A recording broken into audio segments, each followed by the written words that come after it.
ሰላም ጤና ይስጥልኝ። እንኳን በደህና መጣችሁ። ዛሬ ሁላችንም በየቀኑ በስራችን በትምህርታችንና በማህበራዊ ህይወታችን ውስጥ ወደ ኋላ የሚያስቀርንን አንድ ትልቅ ጠላት እንጋፈጣለን። እሱም ማህበራዊ ፍርሃት ወይም ሶሻል አንዛይቲ የምንለው ነው። ወደ ማብራሪያው ከመግባታችን በፊት እስኪ የሚከተሉት ሁኔታዎች አጋጥሟችሁ እንደሆነ አስተውሉ። በስራ ቦታ ወይም በትምህርት ቤት ስብሰባ ላይ እጅግ በጣም ጥሩ ሀሳብ ኖሯችሁ፣ ነገር ግን ሰዎች ምን ይሉኛል፣ ብሳሳትስ፣ ቢስቁብኝስ በሚል ፍርሃት ዝም ማለትን መምረጥ፣ እንዲሁም ከሰዎች ጋር አይን ለአይን መገጣጠም መፍራት ወይም አዲስ ሰው ጋር ለመነጋገር ሲያስቡ ልብ በፍጥነት መምታትና የመተንፈስ መቸገር። ወደ አንድ ግብዣ ወይም ማህበራዊ ስብሰባ ስንሄድ ሰው ሁሉ እኔን ብቻ የሚያየኝ የሚመስለኝ ከሆነ ወይም የሚያያችሁ የሚመስላችሁ ከሆነ፣ ልብሳችሁን፣ አረማመዳችሁን፣ ንግግራችሁን እየተሳሳተ መስሎ የሚታያችሁ ከሆነ እና የመሳሰሉት ይህ ስሜት የሚሰማችሁ ከሆነ ዛሬ አንድ ትልቅ እውነት ልነግራችሁ እፈልጋለሁ። እርሱም እናንተ ደካማ ወይም ብቃት የሌላችሁ ሰው አይደላችሁ። ይህ በዓለማችን ላይ በሚሊዮን የሚቆጠሩ ሰዎችን አቅም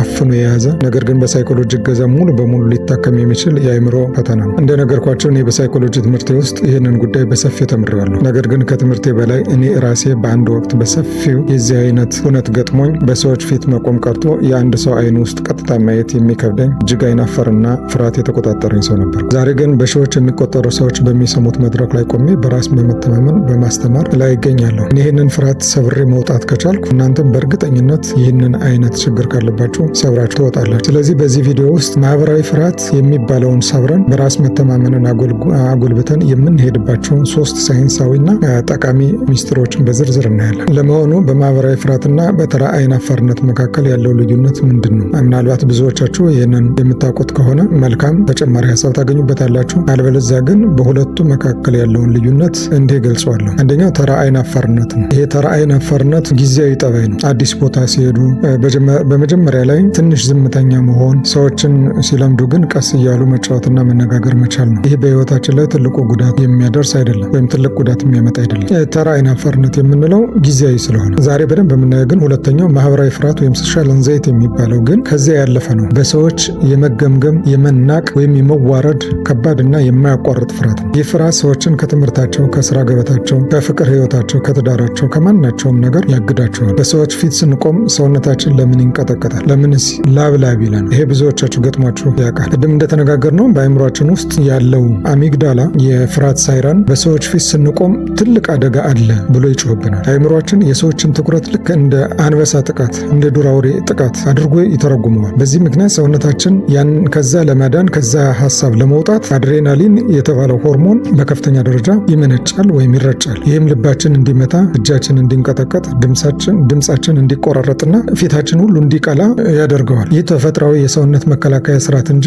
የእያንዳንዳችን ደካማነት አይደለም፣ ወይም የእናንተ ደካማነት አይደለም። አሁን ይህንን የተሳሳተ የአእምሮ ሳይረን ወይም ጩኸት እንዴት ማጥፋት እንደምንችል እናያለን። የመጀመሪያው ሳይንሳዊ ሚስጥር ትኩረትን ወደ ውጭ ማዞር፣ ሽፍት ዘ ስፖትላይት ይባላል። በማህበራዊ ፍርሃት ውስጥ ያሉ ሰዎች ትልቁ ችግራቸው ትኩረታቸው በሙሉ በራሳቸው ላይ መሆኑ ነው። ይህ በሳይኮሎጂ ሰልፍ ፎከስ የምንለው ነው። በሰዎች ፊት ሲቆሙ በአእምሯቸው ውስጥ የሚመላለሱ ብዙ ሀሳቦች አሉ። እጅ እንዴት ነው የሚሆነው? ድምፅ እየተንቀጠቀጠ ይሆን? አሁን የተናገርኩት ቃል ሞኝ ያስብለኝ ይሆን? ሰዎች እያዩኝ ነው? ትኩረታቸው በሙሉ እኔ ጋ ነው? ሁሉም እኮ እየታዘቡኝ ነው? የሚሉና መሰል ሀሳቦች ወይም ደግሞ ድርጊቶች እናያለን። ይህንን ስታደርጉ አእምሯችሁ በራሳችሁ ላይ ያለውን ቁጥጥር ይጨምራል። ይህም ፍርሃቱን ይበልጥ ያባብሰዋል። ልክ መኪና እየነዱ መሪውን ብቻ በትኩረት እንደማየት ማለት ነው። መሪውን ብቻ ካዩ መንገድ ላይ ግራና ቀኝ ከፊትና ከኋላ በሚመጣ ይጋጫል። ማየት ያለበት መንገዱ ነው። ይህንን ለማድረግ ትኩረትን ወደ ውጭ ማዞር ያስፈልጋል ማለት ነው። ወይም ይህን ማድረግ አለበት። አንደኛ በሰዎች ላይ ማተኮር። ስትናገሩ ወይም ስትጫወቱ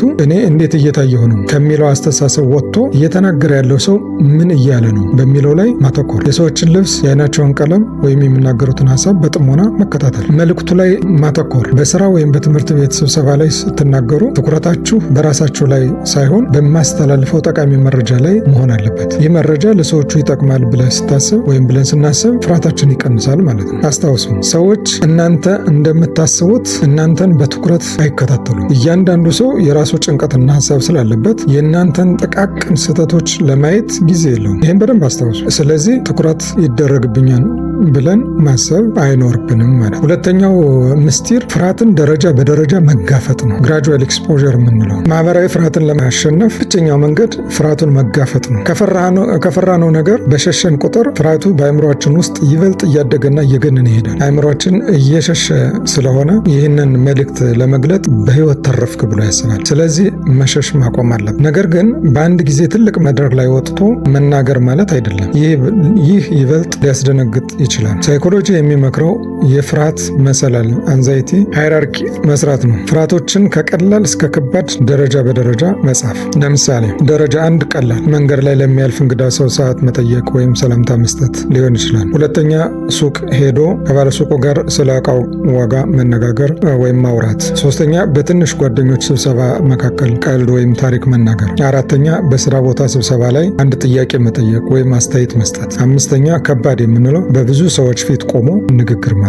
በደረጃ 1 ሁልጊዜም መጀመሪያ ያስፈልጋል። መንገድ ላይ ሰውን ሰዓት መጠየቅ። መጀመሪያ ላይ ይህንን ስናደርግ ልባችን ይመታል። ነገር ግን ሰዓቱን ጠይቀህ ስትጨርስ ምንም የደረሰብህ አደጋ እንደሌለ አይምሯችን ይረዳል፣ ወይም የደረሰብን አደጋ እንደሌለ አይምሯችን ይረዳል። ይህንን ደጋግመን ስናደርገው ደረጃ 1ን እንለማመደዋለን ማለት ነው። ከዛ ወደ ደረጃ 2 እናልፋለን። ቀስ እያልን መሰላሉን እየወጣን ደረጃ 4 ደርሰን የማህበራዊ ፍርሃት ያጋጠመንን በሚገባ እንጋፈጣለን ማለት ነው። ስለዚህ ይህንን መንገድ መከተል ወሳኙ ሚስጥር ነው ማለት ነው። ሶስተኛው ፍጹም የመሆን ፍላጎትን መተው ነው። ማህበራዊ ፍርሃት ያለባቸው ሰዎች ብዙውን ጊዜ ፍጹም መሆን የሚፈልጉ ናቸው። በአእምሯቸው ውስጥ የፈጠሩት መስፈርት እጅግ በጣም ከፍ ያለ ነው። ለምሳሌ ንግግሬ ምንም ስህተት ሊኖረው አይገባም ይላል። ሰው ሁሉ ሊወደኝና ሊያደንቀኝ ይገባል፣ አንድም ቦታ መሳሳት ወይም መደናገጥ የለብኝም ብለው ለራሳቸው ይህንን ስዕል ይስላሉ። ይህ መስፈርት የማይቻል መስፈርት ነው። በዓለማችን ላይ ያሉ እጅግ ታዋቂ ተናጋሪዎች፣ መሪዎችና ተዋናዮች እንኳ በንግግራቸው መሃል ይሳሳታሉ፣ ይደናግጣሉ፣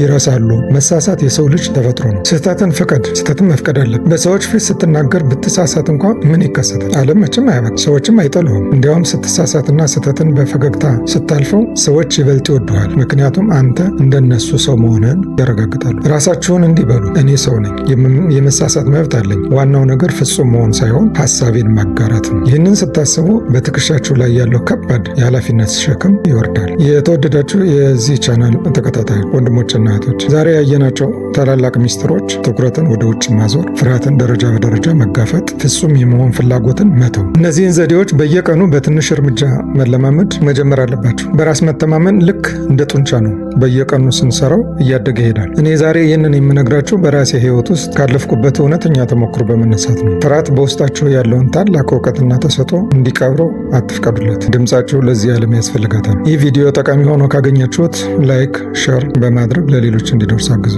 በኮሜንት መስጫው ላይ ደግሞ እናንተ በሰዎች ፊት ለመናገር ስታስቡ ምን አይነት ፍርሃት ይሰማችኋል ወይም ምን አይነት ፍርሃት እንደተሰማችሁ የሚገልጸውን ጻፉልኝ። ለሚቀጥሉ ተከታታይ ቪዲዮዎች ቻናሉን ሰብስክራይብ በማድረግ ቤተሰብ ይሁኑ። በሚቀጥለው ቪዲዮችን የድንገተኛ ፍርሃት ወይም ፓኒክ አታክ ሲከሰትብን አእምሯችንን በ5 ሰከንድ ውስጥ ማረጋጊያ መንገዶች በሚለው ርዕስ እንገናኛለን። በራስ መተማመናቸው ይደግ፣ ድምጻቸው በዓለም ይደመጥ። ሰላም ሁኑ።